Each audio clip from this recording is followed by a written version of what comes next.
Então, em continuidade ao nosso estudo sobre o Caderno de Cidade Escola Candanga Educação Integral, nós estamos fazendo exercícios simulados sobre esse assunto, entendendo o seguinte, que esses assuntos novos, como eu já disse para vocês antes, são assuntos que nós precisamos ter um olhar de elaborador, ou seja, não estudar as questões simplesmente como se fosse uma formação pedagógica, mas sim analisando cada página, cada tópico, cada conceito, teoria ou metodologia que elas trazem, com um olhar de banca, entendendo que tipo de questão, aspecto subliminar, que está nos interditos, nas entrelinhas, aquilo que pode ser meio confuso, controverso, e que as bancas podem usar para fazer uma questão de prova. Então, não é simplesmente pegar o caderno e ler todo o caderno de uma forma neutra, como se aquilo fosse uma formação pedagógica pessoal, simplesmente. Não. É para estudar esse caderno olhando numa perspectiva de prova de concurso, tentando imaginar, formular para si mesmo questões de prova sobre aqueles conteúdos que estão ali colocados. Quando eu fiz aquele resumo inicial nas aulas teóricas, aquilo pode ajudar vocês. Vocês pegam aqueles resumos e, junto com o próprio caderno da Escola Candanga, o original, marquem e grifem os tópicos mais importantes. Mas, de qualquer forma, estudem esses conteúdos sempre entendendo-os numa perspectiva de prova de concurso, tentando extrair deles questões que poderiam ser usadas numa prova. Esse tipo de coisa é fundamental para fazermos com assuntos que não caíram em provas anteriores. Então, continuando os nossos vídeos sobre exercícios simulados, vamos fazer a questão 8, assinale a alternativa correta. Então, nós temos 4 erradas e uma só correta acerca do projeto Cidade Escola Candanga Educação Integral. Vejam só, nas turmas inclusivas são turmas da escola regular, que tem as turmas inclusivas, que são alunos regulares, e que tem alguns alunos especiais incluídos, né, nas turmas regulares, ou seja, é uma turma formada por alunos regulares e especiais na mesma turma. Nas turmas inclusivas, todos os estudantes, ou seja, os especiais ou não, devem permanecer 5 horas com o professor regente e mais 2 horas com outro docente, acompanhado do educador social voluntário e o monitor. Falso. Com certeza, falso. Por quê? Porque nas turmas inclusivas, os estudantes eles devem permanecer 5 horas realmente com o professor regente, professor docente, trabalhando o currículo em movimento, seja especial ou seja o aluno dito normal, o currículo adaptado ou funcional para o especial e o movimento, né, para o regular, tem que estar 5 horas com esse currículo, com o docente, com certeza. Mas as outras 2 horas é com o educador social voluntário, né? Apenas, se o estudante for DEMU ou DI. Agora, se tiver estudante com TGD, na turma inclusiva, aí sim, nesse caso, tem que ter outro docente. Mas se não tiver TGD, tiver só deficiente múltiplo ou deficiente intelectual, aí são 5 horas com o docente, mais outras 2 horas com o educador social voluntário. Lembre-se disso, né? B. Os estudantes das turmas inclusivas com deficiência ou TGD devem ser dispensados do atendimento educacional especializado na sala de recursos em função da participação das atividades complementares da educação integral. Falso, com certeza. Está colocado explicitamente no projeto seguinte, que os alunos com TGD ou deficiências, eles devem frequentar a sala de recursos no turno contrário, e essa frequência na sala de recurso também se constitui como educação integral nesse sentido. Portanto, os alunos não são dispensados da educação integral. Os alunos, da sala de recursos, eles precisam também, uma vez por semana ou 2 vezes por semana, participar das atividades regulares na sala de recursos, não sendo dispensados dela para a educação integral.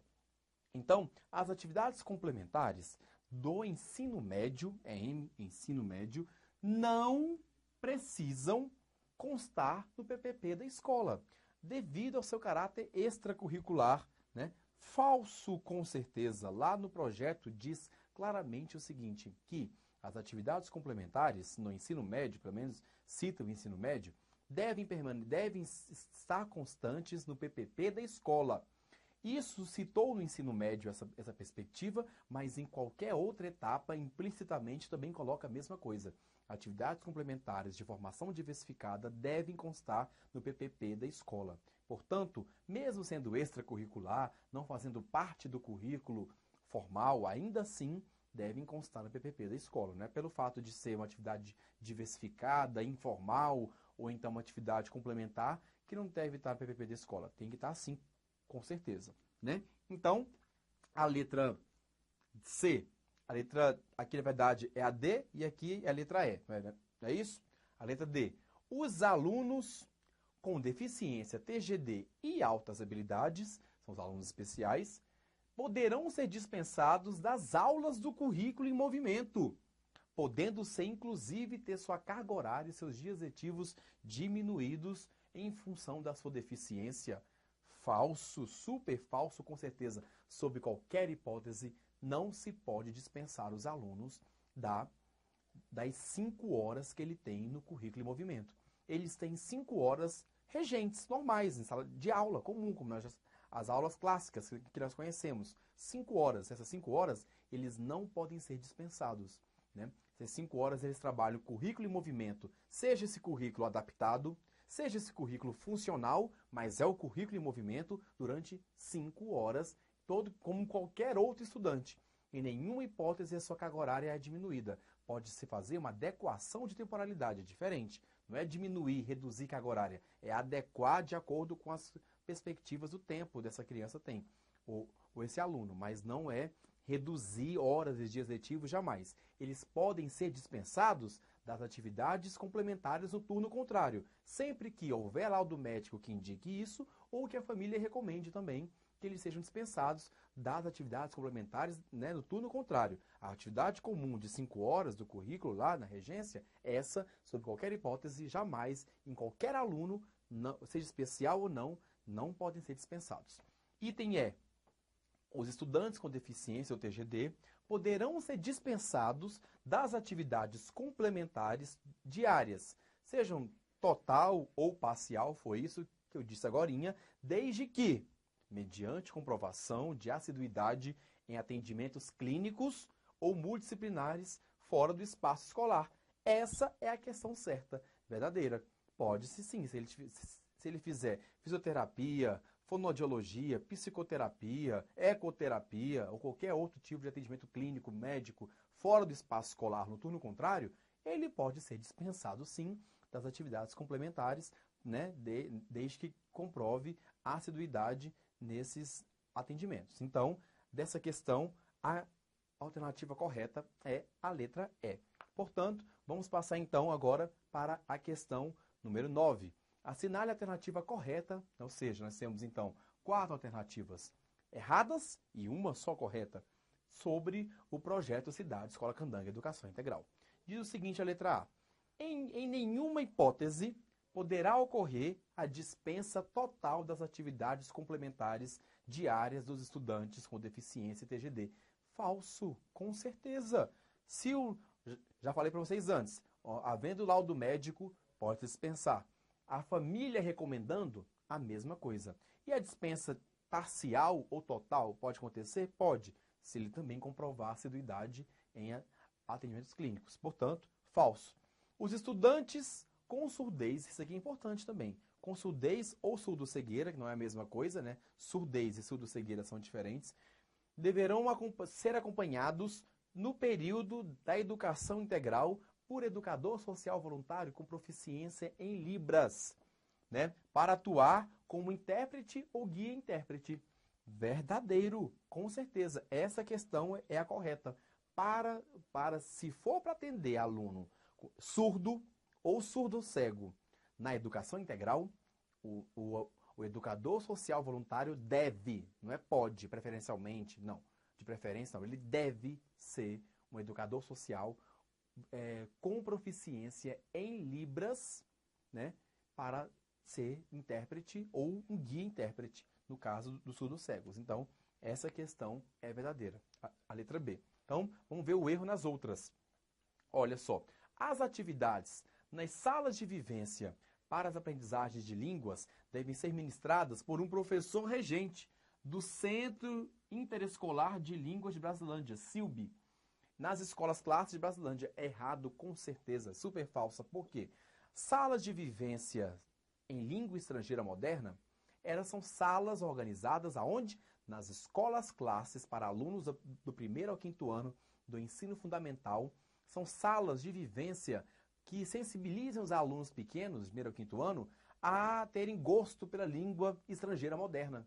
E quem vai fazer esse trabalho é um educador social voluntário, egresso do SILB, ou seja, que ele veio do SILB, ou então aluno do SILB, dos níveis intermediários ou avançados, né? E aí esses alunos vão, com a coordenação do SILB, fazer trabalhos nas escolas, classes, para os alunos de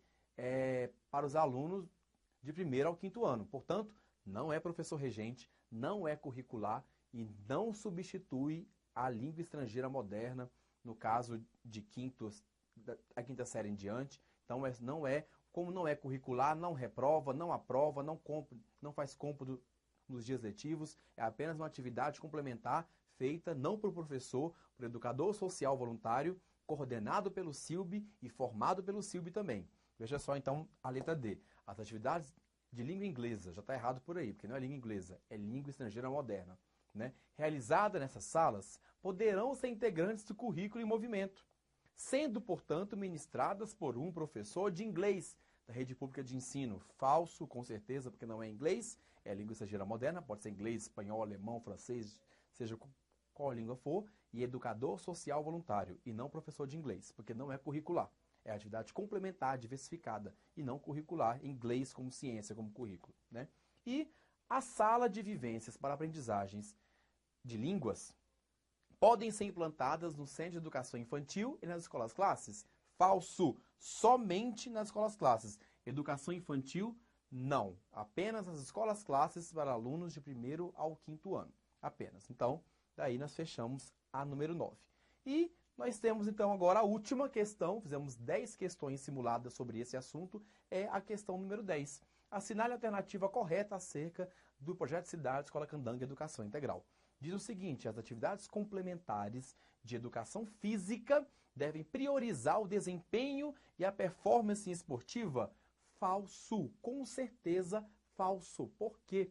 Porque lá diz claramente: atividades de educação física devem superar esse reducionismo que se coloca em educação física, que é o trabalho com esporte, com desempenho esportivo, com performance esportiva, com competição esportiva.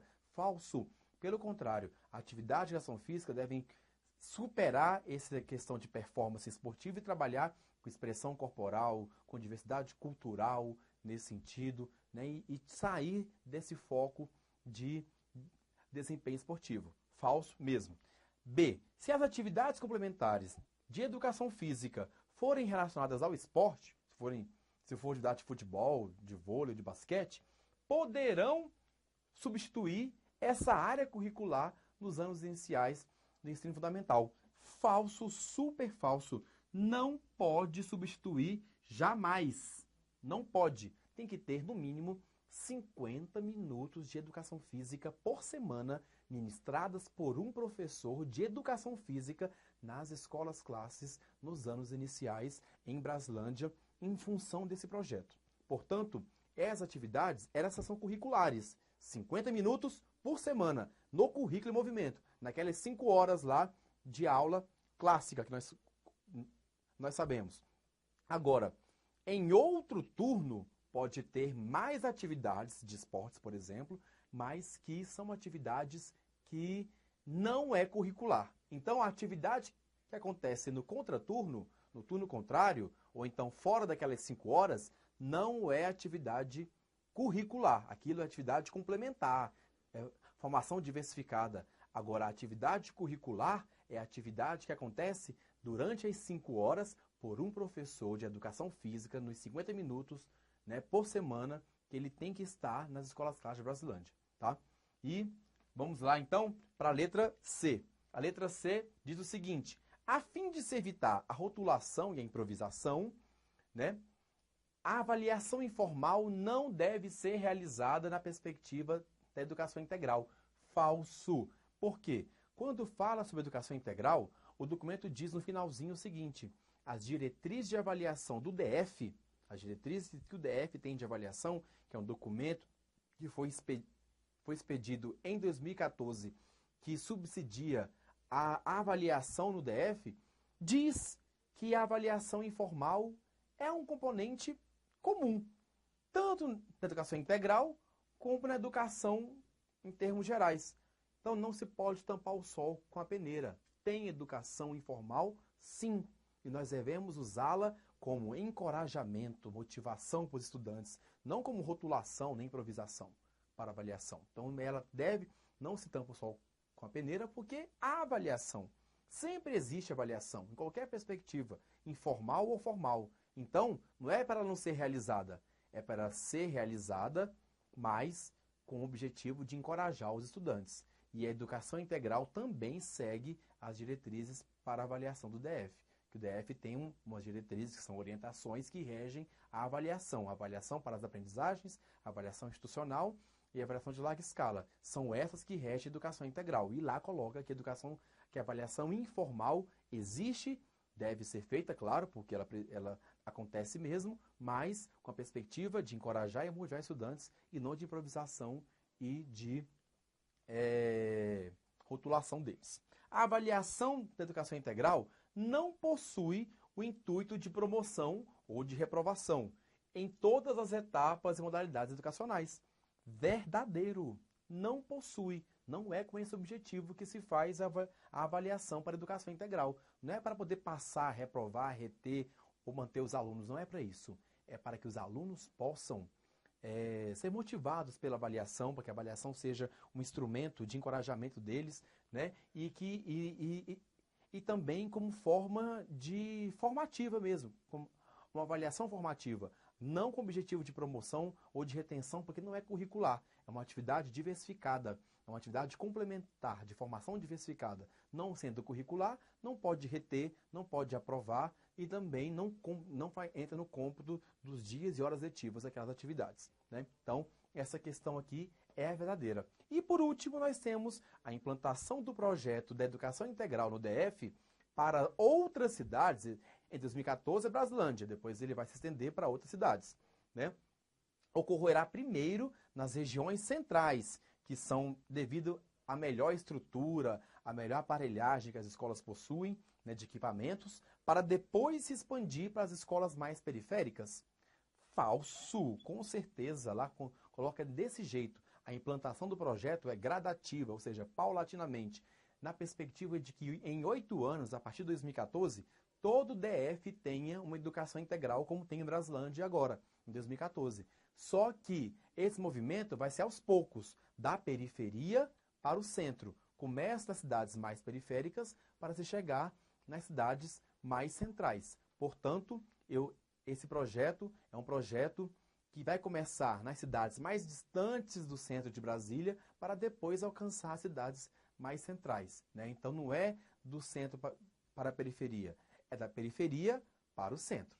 E assim nós encerramos então os nossos exercícios simulados. Foram todos esses simulados que eu fiz de acordo com o caderno da Escola Candanga Educação Integral para poder fundamentar a teoria e prática, para que vocês possam entender como aquele projeto pode se configurar em questões de prova. Foi essa a perspectiva que eu quis fazer. Eu fiz esse exercício de retirar questões polêmicas, controversas, que podem gerar confusões em questões de prova. Façam o mesmo quando forem estudar. Estudem esses tais documentos, essas diretrizes, essas orientações, transformando em questão de prova e não lendo simplesmente como se fosse um texto de formação por si só. Agradeço a vocês pela atenção, espero vê-las nos próximos vídeos. Muito obrigado, até aqui, tchau, até mais.